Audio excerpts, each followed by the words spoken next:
The saying goes, Mother Nature is undefeated, and today it defeated Six Flags Fiesta, Texas. And for a while, I thought that it also defeated my streak of vlogging here more than 36 weeks in a row. That is, until someone on Reddit said, hey, why don't you just climb the canyon wall or golf course and film from there? And I said, well, I'll do it if that counts as vlogging the park. And you know what? I do make the rules here, because I own the Hennisphere. You know, that short conversation reminded me of something that I talked with one of my favorite coaster enthusiasts about 6 years ago at Universal Studios. I said, you know, an off-ride POV is still a POV. And he said, yeah, absolutely, it's a point of view. It just happens to be off of the ride. And I thought, yeah, you know what? Same thing goes for this vlogging streak. Just because I'm outside vlogging the park doesn't mean I'm not vlogging the park. I am definitely still vlogging the park. So today, I'm coming to you from Six Flags Fiesta, Texas for the 37th week in a row to vlog the park. And I'm giving you my top 5 roller coaster predictions for 2027 because we're all assuming that a roller coaster is coming here. Before we get into that though, let's just take a look at the park right now. The parking lot is empty. There is not a person in sight. We really can't see too much from here. There's kind of a fog on the backside of the park. Very interesting. It is about 35 degrees here today. There is a winter storm warning. There's a lot of ice and potentially snow on its way. It is 4:30 in the afternoon on Saturday, January 24th, and it's already started raining. It's not too bad right now, but please don't try to do this just because I'm doing it. I just want to extend my streak. And now, let's get into some honorable mentions. There are also some blueprints for one of them. You might like that. I've got a fairly mixed bag for these honorable mentions, so let's start off with the craziest one, an RMC T-Rex, or Split Rex as I guess they're now calling it. This one has never been built, and it's been years that they have promoted this thing, so I just think it's really far-fetched for it to come here to Fiesta, Texas. And I know Fiesta, Texas loves putting in the prototype model of certain rides, but I don't see it being this one because these can be giga-sized. The next one is a B&M wing coaster. While Six Flags has a tremendous relationship with B&M, their last wing coaster, Rapterra, opened at King's Dominion recently, and it was subject to the same criticism as the other new B&M models with that rattle. We've seen the videos of it launching, and it just has this weird rocking motion that, I don't know, to me it doesn't look bad, but some people, they just can't see past it.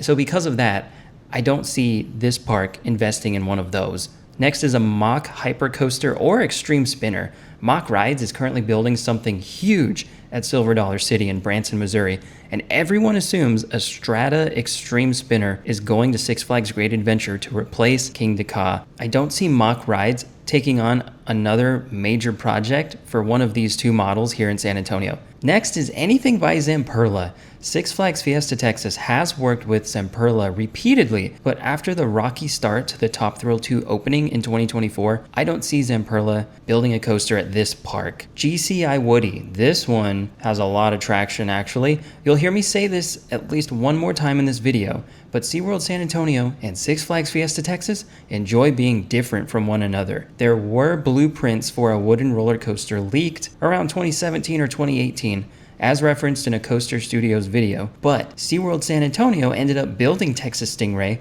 just 1 year later. That is a GCI, and many of you say the boardwalk is a much better area for a GCI Woody. I don't believe one will be coming to this plot of land in 2027, but you know what? I may break this rule that I just mentioned about the two San Antonio parks later in this video. So yeah, I mean, a B&M wing coaster would be pretty cool, and something by RMC would be phenomenal, but these top 5 manufacturers that I'm about to list, there's more evidence to each of these. I'll explain along the way. So here is number 5, Premier Rides. Now for the top 5, I am breaking it down by manufacturer. So each spot will be a different manufacturer. Some of them were already mentioned in the video, and there will be multiple ride models talked about for most of them. But at number 5, we have Premier Rides. I'm only going to talk about the same model that was used in Alpenfury at Canada's Wonderland.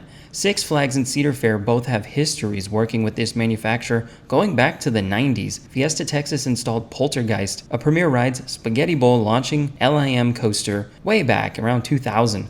but over the years, there have been a lot less Premier Rides original layout coasters built. This all changed in 2025 when Alpenfury opened up at Canada's Wonderland. The success of this ride was marked by a tremendous spike in season passes sold. It's hard to deny that this coaster did wonders for that Canadian park, and every other park in the chain took notice. Enthusiasts are now extremely optimistic about what the future holds for Premier Rides roller coasters. They're dying to know what the next one will be and where it's going to be installed. At Fiesta, Texas, this plot of land does make use of an out and back style layout, which is kind of what Alpenfury does. The only thing detracting from this theory is that the park already has a launching roller coaster by the same manufacturer, and Premier Rides is known for having multiple inversions in their layout. The consensus around San Antonio is that people would like to see a roller coaster that does not focus on inversions, but instead focuses on airtime and comfortable restraints.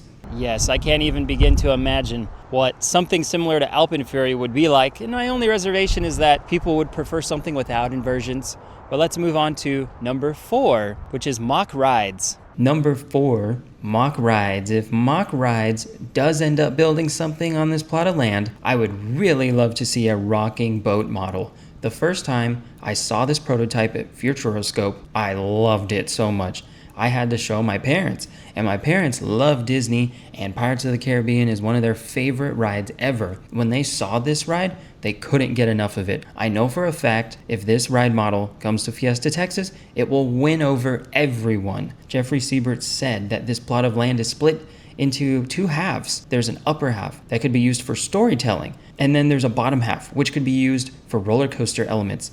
This attraction can do all of the above. The only one that is under construction in the US right now is Night Flight Expedition at Dollywood. The theming around that ride so far has included moonlight and glowing, which relate to the clues that we have so far. One thing that would prevent people from believing this hype is the price tag. With a known price tag of $50 million on their Dollywood layout, it's hard to believe this extravagant ride could arrive here in San Antonio. That is until you remember at a certain investor meeting that happened at Cedar Point in early 2025, 6 Six Flags theme parks were earmarked for major investment over the next couple of years, and Six Flags Fiesta Texas was one of those. The other parks included Six Flags Over Texas, which is getting a Giga dive coaster in 2026. So if a boat ride gets a similar price tag as a 309-foot tall roller coaster, then that boat ride must turn out to be one of the most immersive Six Flags rides ever.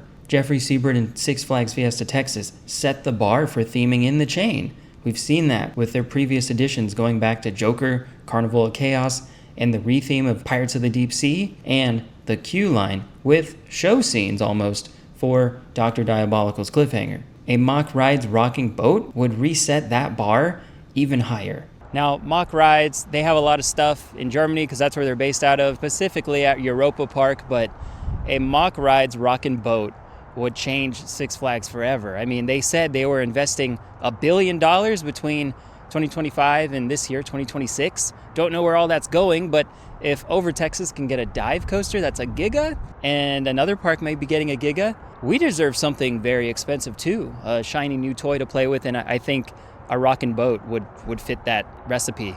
On to number 3, and this one is where it gets a little interesting because the wishful thinking kind of takes over, and I could go with 1, 2, or 3 on this list, honestly, as my most favorite pick, or the one that is most likely. They all have some evidence supporting them. Number 3 is Intamin.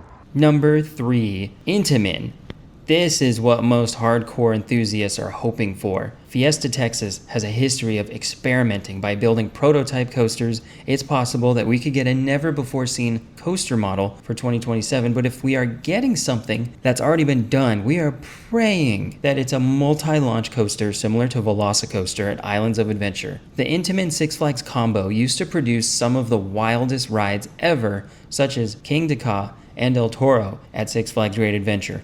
Unfortunately, the relationship ended, but since the merger, there have been some Intamins announced and built. While we watch in awe of the new record-breaking Intamins at Six Flags Qiddiya City, and while we wait for Quantum Accelerator to open at Six Flags New England, we are all wondering, what is the next Six Flags Intamin going to be? It's hard for us to not have wishful thinking when we ride stuff like Velocicoaster We all would love to see that come to our home park, and Jeffrey Siebert is someone who absolutely hears and sees this. For example, I commented on one of my own videos, imagine if this is Velocicoaster 2.0, and Jeffrey liked my comment on my own video. He knows we want this. But another model that makes sense for Intamin is a launching log flume. Now hear me out. I know I've already stated that Six Flags Fiesta Texas and SeaWorld San Antonio do their best to differentiate themselves from one another, but there are a couple of things that lead me to believe this could be a water coaster. One, there is an active golf course right next door, and to prevent any stray golf balls from flying into this area, they might want to build up the trees around this area and not have a ride that's too tall or an easy target. So having a log flume that's not going to be, more than 50 feet tall probably up on the hill and surrounded by trees makes a lot of sense. We've seen clues that refer to a dark forest. Another thing that supports this is the inclusion of 4 people in the concept art.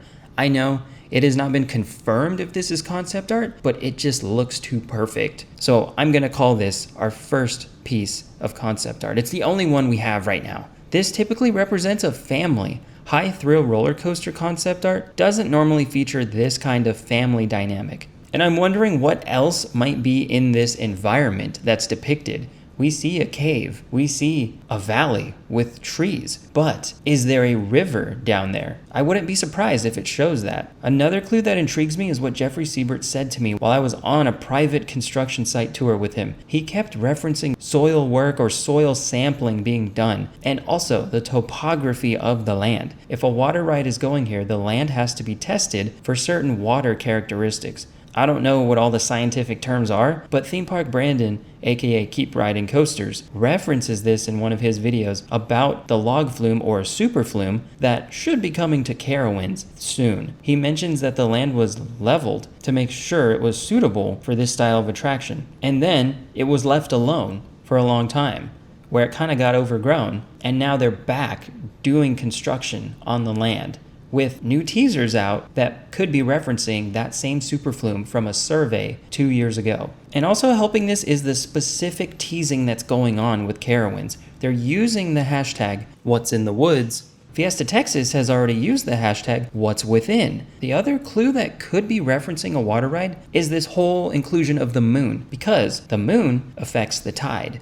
I know I didn't talk too much about the multi-launch coaster a la Velocicoaster like a lot of you wanted, but there's evidence of that water coaster. It's there. And I know I broke my own rule. I said they weren't going to get something that SeaWorld got already, but a water coaster is different from the Intamin launching log flume over there. Number 2 is B&M, tried and true B&M, solid relationship.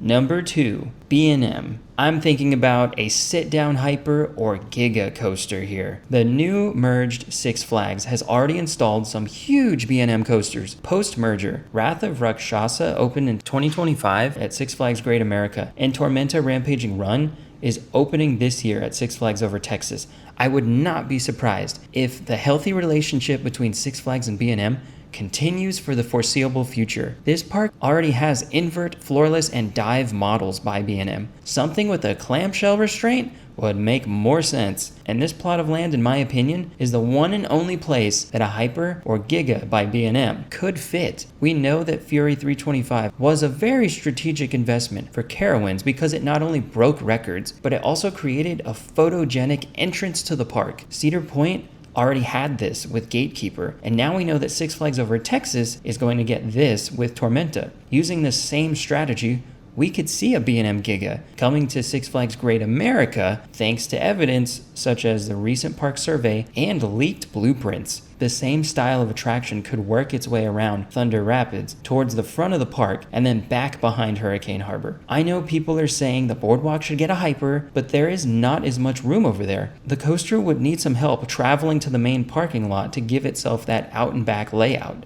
the management building, the maintenance/electrical/inventory/carpentry building, and all the storage space would prevent a ride of this size from reaching its full potential over there. The staff parking lots there are needed for outdoor storage space because there is not enough indoor storage space for everything. The moon could also be related to the theme of a previous B&M Giga Coaster. We know that something will rise and work through a dark forest. That is exactly what Orion at Kings Island does. And who used to work at Kings Island, huh? Jeffrey Siebert. And to top it all off, I can confirm that while I was working at Fiesta, Texas in 2023, Kings Island management visited here to check things out right before the merger was announced. A new rumor has begun this month, by the way. Once Barracuda Strike and Tormenta Rampaging Run finish construction, B&M could be moving into this site to begin work. Yes, Great America may be getting a Giga, and if we are the only park without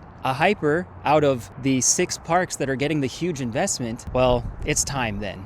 And I could definitely see us just skipping hyper and going straight to Giga. But number 1 is what most people are agreeing with me on, and that is a Vekoma. Oh yes, the Vekoma rumors are running rampant right now. I got a DM about a week ago that showed shipping documents from Vekoma directly overseas to Six Flags Fiesta, Texas. And then I read the date and found out this was from 2025. But still, shout out to this person for sending me these because it definitely piqued my interest. And I did dig around and see, is anyone else sending stuff to Fiesta, Texas? And I couldn't find anything. So yeah, Vekoma and Fiesta, Texas, they have a great working relationship recently. They have done a lot to their boomerang model, and I'm sure the park is happy to continue working with them. But there are a couple of things that Vekoma could build in this plot of land. We know about a Ghost Rider model that is on their website. It is a multi-launch roller coaster. One of them is being built right now, and it looks great. I don't really know if this exact model would fit in this plot of land, but something similar could go here. The Vekoma website actually says on the Ghost Rider model paragraph that it is a quote-unquote signature attraction, and Jeffrey Siebert has used those exact words to describe what is coming to this area. We also have heard the clue, quote-unquote glowing suspense. And these trains on some of these Vekoma models do, in fact, glow. Just look at Circuit Breaker at Circuit of the Americas. This tilt coaster has a light package that is synced to the entire ride. You look at the lights cascading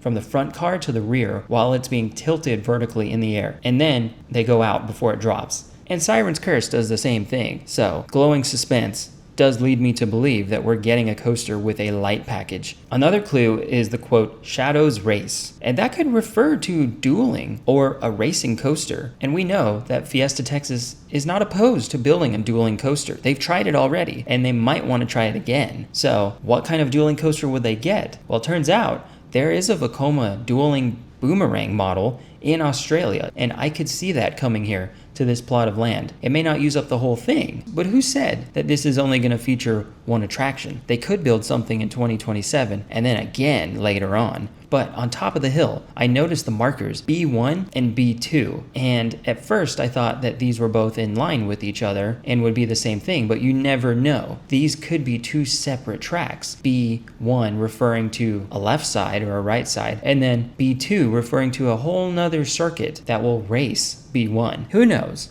Vekoma is really on their game right now, and they've been changing the theme park industry and leading in a lot of ways for the last 5 or 6 years. And the relationship is currently strong with Six Flags. They built Flash Vertical Velocity at Six Flags Great Adventure, and they're opening a more family-style boomerang model at Six Flags Mexico. And Six Flags Mexico is another park that has done very well in terms of profits. It's a year-round park just like Fiesta Texas. So there you have it.